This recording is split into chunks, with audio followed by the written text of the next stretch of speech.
বিধানসভা অভিযানে আসবো বলেছিলাম, ছাত্রদের দাবি দাওয়া নিয়ে। স্কুল বন্ধ হয়ে যাচ্ছে, চাকরি চোরগুলো জেলে, ড্রপ আউট মাধ্যমিকে এত ছাত্র ভোট হয় না, এগুলো এই ছাত্রদের ইস্যু না? এগুলো লজ্জা করে না সরকার এগুলো নিয়ে না কথা বলতে? আমরা বিধানসভা অভিযান ডেকেছিলাম, আননেসেসারিলি হাওড়ায় শিয়ালদায় আমাদের কমরেডদের আক্রান্ত করেছে, মারধর করেছে, অ্যারেস্ট করেছে। এখন আমরা বিধানসভায় এসেছি কথা বলতে।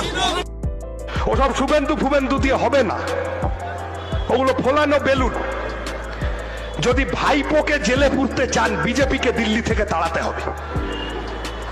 যদি মমতা ব্যানার্জির নেতা মন্ত্রীদের সম্পত্তি বাজেয়াপ্ত করে এই ফলানো সম্পত্তি, মানুষের টাকা মানুষকে ফেরত দিতে হয়, বিজেপিকে দিল্লি থেকে তাড়াতে হবে।